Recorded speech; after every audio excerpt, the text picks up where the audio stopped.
ഭർതൃപീഡനത്തെ തുടർന്ന് ഷാർജയിൽ തൂങ്ങി മരിച്ച വിഭജികയുടെ കുഞ്ഞിന്റെ മൃതദേഹം സംസ്കരിക്കുന്നത് മാറ്റിവെച്ചു. ദുബായിലെ ഇന്ത്യൻ കോൺസുലേറ്റിന്റെ ഇടപെടലിനെ തുടർന്നാണ് സംസ്കാരം മാറ്റിയത്.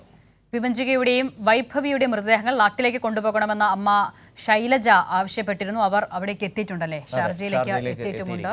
ജമാൽ ചേരുന്നുണ്ട്. ടി ജമാലുദ്ദീൻ ചേരുകയാണ്. ജമാൽ, അമ്മയുടെ വലിയ ആവശ്യമായിരുന്നു രണ്ടുപേരുടെയും മൃതദേഹം നാട്ടിലേക്ക് കൊണ്ടുവരണം എന്നുള്ളത്. അത് മറികടന്ന് കുഞ്ഞിന്റെ സംസ്കാരത്തിലേക്കൊക്കെ പോയിരുന്നു. പക്ഷേ അതിൽ ഒരു ഇടപെടൽ ഉണ്ടായി അല്ലേ? തീർച്ചയായും ഇന്ത്യൻ കോൺസുലേറ്റിന്റെ ഇടപെടലിനെ തുടർന്ന് ഇപ്പോൾ വൈഭവിയുടെ മൃതദേഹം സംസ്കരിക്കുന്നത് മാറ്റിവെച്ചിട്ടുണ്ട്. അതായത് കൊച്ചുകുഞ്ഞിന്റെ മൃതദേഹം സംസ്കരിക്കുന്നത് മാറ്റിവെച്ചിട്ടുണ്ട്. വിഭജികയുടെയും അതുപോലെ തന്നെ വൈഭവിയുടെയും മൃതദേഹങ്ങൾ നാട്ടിലേക്ക് കൊണ്ടുപോകണം എന്നാണ് വിഭജികയുടെ അമ്മ ശൈലജ ആവശ്യപ്പെട്ടിരുന്നത്. ഈ ആവശ്യത്തിനായി അവർ ഇന്ന് രാവിലെ ഷാർജയിൽ എത്തിയിരുന്നു. ഇന്ത്യൻ കോൺസുലേറ്റുമായും അതുപോലെ തന്നെ ഷാർജയിലെ മറ്റ് ഭരണകൂടവുമായും ഒക്കെ തന്നെയും നിരന്തരം ചില ശ്രമങ്ങൾ നടത്തിയിരുന്നു. പക്ഷേ ഷാർജയിലെ നിയമം അനുസരിച്ച് കുഞ്ഞിന്റെ മൃതദേഹം ഏറ്റുവാങ്ങാനുള്ള അവകാശം അച്ഛനാണ്, അതായത് നിതീഷിനാണ്. അതുകൊണ്ട് തന്നെ നിതീഷിന് മൃതദേഹം വിട്ടു നൽകാനാണ് ഈ അധികാരികൾ തീരുമാനിച്ചത്. ഇതിന്റെ അടിസ്ഥാനത്തിൽ നിതീഷിന് മൃതദേഹം വിട്ടു നൽകുകയും ചെയ്തു. എന്നാൽ ഇക്കാര്യത്തിൽ അടിയന്തര ഇടപെടൽ ഉണ്ടാകണമെന്ന് വിഭജികയുടെ അമ്മ ശൈലജ ആവശ്യപ്പെട്ടിരുന്നു.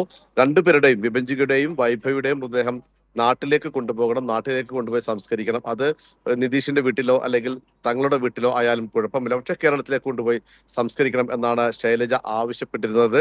ഇത് നടക്കാത്തൊരു സാഹചര്യമാണ് ഇന്ന് 4 മണി വരെ ഉണ്ടായിരുന്നത്. അതായത് ഈ അൽക്കാസിമ്യ ആശുപത്രിയിൽ സൂക്ഷിച്ചിരുന്ന മൃതദേഹം, വൈഭവിയുടെ മൃതദേഹം അച്ഛന് വിട്ടു നൽകുകയും ഈ സെമിത്തേരിയിലേക്ക് കൊണ്ടുപോരുകയും ചെയ്തിരുന്നു. പക്ഷെ ഇതിനിടയിൽ ഇന്ത്യൻ കോൺസുലേറ്റ് ഇടപെടുകയും നിതീഷിനെ ഇന്ത്യൻ കോൺസുലേറ്റിലേക്ക് വിളിപ്പിക്കുകയും ചെയ്തു. തുറന്നു നിർത്തിയ ചർച്ചയിലാണ് മൃതദേഹം സംസ്കരിക്കുന്നത് തൽക്കാലം മാറ്റിവെച്ചിട്ടുള്ളത്. ഇത് ഇന്നത്തേക്ക് മൃതദേഹം സംസ്കരിക്കുന്നത് മാറ്റിവെച്ചു എന്നേ ഉള്ളൂ. പക്ഷേ മൃതദേഹം നാളെ തന്നെ അല്ലെങ്കിൽ ഉടൻ തന്നെ നാട്ടിലേക്ക് കൊണ്ടുപോകാനുള്ള ശ്രമങ്ങൾ കോൺസുലേറ്റ് നേതൃത്വത്തിലൊപ്പം തന്നെ വിഭജികയുടെ ബന്ധുക്കളുടെ നേതൃത്വത്തിൽ തുടരും.